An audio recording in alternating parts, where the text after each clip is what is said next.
Students, इस lecture में हम एक एग्जांपल को सॉल्व करते हैं। और जैसे कि मैंने इससे पहले वीडियो के अंदर मैंने डिस्कस की थी कि मोल रेशो किसी भी स्टोइकोमेट्रिक कैलकुलेशन के लिए एक बैकबोन का हैसियत रखता है। तो इसलिए हम इस कैलकुलेशन के अंदर देख लेते हैं कि मोल रेशो का क्या रोल होता है। तो इस हवाले से एक एग्जांपल मैंने यहाँ पर मेंशन किया हूँ कि यहाँ पर हमारे पास एक एग्जांपल है और इस एग्जांपल में कहा गया है कि methanol burn according to the following equation. जैसे कि मिथानॉल अल्कोहल फैमिली का पहला मेंबर है और इस इक्वेशन के मुताबिक इसको जलाया जाता है। मिथानॉल का जो फार्मूला है वो हमारे पास क्या है, CH3OH है। This is the chemical formula of the methanol. और 2 मोल ऑफ मिथानॉल रिएक्ट करता है 3 मोल ऑफ ऑक्सीजन के साथ। तो नतीजे के तौर पर हमारे पास 2 मोल्स ऑफ कार्बन डाइऑक्साइड और 4 मोल्स ऑफ वाटर की फॉर्मेशन होता है। अब इस इक्वेशन के मुताबिक मिथानॉल को बर्न किया जाता है, उसको जलाया जाता है। अब सवाल ये पूछा जाता है कि if 3.50 moles of methanol are burned in oxygen, अगर हम इस इक्वेशन के अलावा अगर हम 3.50 मोल्स मिथानॉल को जलाएंगे तो इसमें फिर 2 पार्ट्स गिवन हैं, जिनमें से एक पार्ट पे पहले बात करते हैं कि how many moles of oxygen are use. जिस तरह देखें 2 मोल के लिए 3 मोल यूज़ हुआ, लेकिन अगर 3.50 मोल मिथानॉल को जलाएंगे तो फिर ऑक्सीजन कितना यूज़ होगा। ये है न्यूमेरिकल का पहला पार्ट। और जबकि न्यूमेरिकल का जो दूसरा पार्ट है वो ये है कि how many moles of water are produce. अब वाटर कितना प्रोड्यूस होगा इतने मोल्स में, यानी 3.50 मोल्स में। जैसे कि मैंने पिछले लेक्चर में भी डिस्कस किया था कि मोल रेशो के लिए ज़रूरी नहीं है कि सिर्फ रिएक्टेंट हो या रिएक्टेंट टू प्रोडक्ट हो या प्रोडक्ट टू प्रोडक्ट हो। ये हम नेचर ऑफ रिएक्शन के अंदर हम मोल रेशो किसी भी 2 सब्सटेंस के दरमियान हम इस्तेमाल कर सकते हैं। तो इस हवाले से हम इसको पहला हम इसका जो पार्ट 1 को हम इसको सॉल्व करते हैं। इसका डेटा इस तरह बनाया गया है कि number of moles of methanol हमारे पास 3.50 मोल्स है और मोल्स ऑफ ऑक्सीजन हमारे पास क्या है, इसको निकालना है। तो इसके लिए सबसे जो पहला स्टेप है, और जैसे कि मैंने सोल्यूशन हेडिंग लगाया हूँ, तो इस पे हम क्या करेंगे, मोल रेशो लिखेंगे, क्योंकि mole ratio is the backbone for the stoichiometric calculation. और मोल रेशो किसके बीच में लेंगे, मोल रेशो हम मिथानॉल और ऑक्सीजन के बीच में लेंगे, क्योंकि हम मिथानॉल के ज़रिए से हमें ऑक्सीजन के जो है कितने मोल यूज़ होगा हमें इसको फाइंड आउट करना है। ये हमारा असल ऑब्जेक्टिव है।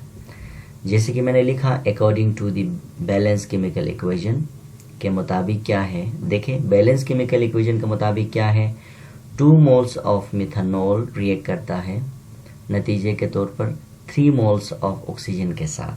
आपके सामने है यहाँ पर इक्वेशन में, आप देख ले, गौर करें कि 2 मोल्स ऑफ मिथानॉल रिएक्ट करता है 3 मोल ऑफ ऑक्सीजन के साथ।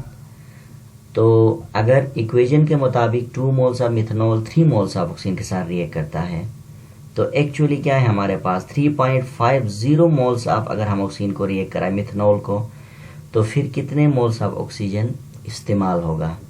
तो हम यूनिटरी मेथड अप्लाई करते हैं कि जिस तरह 2 मोल इस्तेमाल कर रहा है 3 मोल्स को यूज़ कर रहा है, तो 3.50 मोल्स मिथानॉल कितने मोल इस्तेमाल करें, 3 divided by 2 multiply by 3.50 moles. हम इसको डिवाइड करके मल्टीप्लाई कर लेते हैं, तो हमारे पास क्या होगा, 5.25 मोल्स ऑफ ऑक्सीजन क्या होगा, यूज़ होगा। जैसे कि हमारे न्यूमेरिकल में ये कहा गया था कि how many moles of oxygen are use for the 3.50 moles of methanol are burn. तो इसका आंसर मैंने निकाला कि अगर हम 3.50 मोल्स ऑफ अगर हम मिथानॉल को जलाएंगे तो ऑक्सीजन के मोल्स क्या होंगे, 5.25 मोल इस्तेमाल होंगे। ये न्यूमेरिकल का पहला पार्ट है। अब हम बात करते हैं न्यूमेरिकल के सेकंड पार्ट की तरफ आते हैं। इसका डेटा बना लेते हैं। Number of moles of methanol, जैसे कि मैंने बनाया हूँ। मिथेनॉल का फार्मूला है CH3OH। ये हमारे पास गिवन है 3.50। आप ज़रूर लिखें या न लिखें। अच्छा, इसके बाद क्या है, निकालना क्या है, number of moles of water, हमें कितना प्रोड्यूस होगा 3.50 मोल मिथेनॉल को ऑक्सीजन के साथ जलाएंगे तो इस हवाले से देखें इसका सोल्यूशन क्या बनेगा। वही बात है कि मोल रेशो हम लिखेंगे, किसके दरमियान लिखेंगे, मिथेनॉल और किसके दरमियान, वाटर के दरमियान।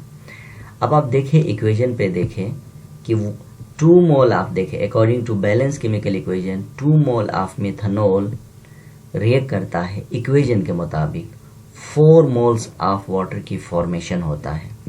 जब 2 मोल ऑफ मिथेनॉल ऑक्सीजन के साथ रिएक्ट करता है तो हमारे पास कितने मोल्स, 4 मोल्स ऑफ क्या होता है, वाटर की फॉर्मेशन होता है। और ये इक्वेशन के मुताबिक है ये वैल्यू। अब एक्चुअल क्या है, 3.50 मोल्स। अगर मिथेनॉल रिएक्ट करेगा तो कितने मोल्स ऑफ वाटर बनेगा, तो हम क्या करेंगे, 4 डिवाइडेड बाई 2 मल्टीप्लाई बाई 3.50। जब हम इसको डिवाइड करके मल्टीप्लाई कर लेते हैं तो हमारे पास आंसर आएगा 7.00 moles of the water produce होगा।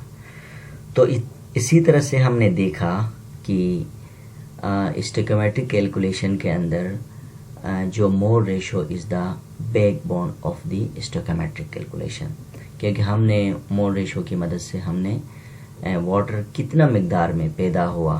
तो इसका आंसर हमने लिखा कि इस न्यूमेरिकल का जो सेकंड पार्ट है वो ये है कि 7.0 moles of the water produce हुआ। अगर हम 3.5 मोल्स ऑफ मिथेनॉल जलाएंगे तो इक्वेशन के मुताबिक 4 मोल वाटर नहीं बनेगा बल्कि 7.50 मोल्स ऑफ वाटर की फॉर्मेशन होगी।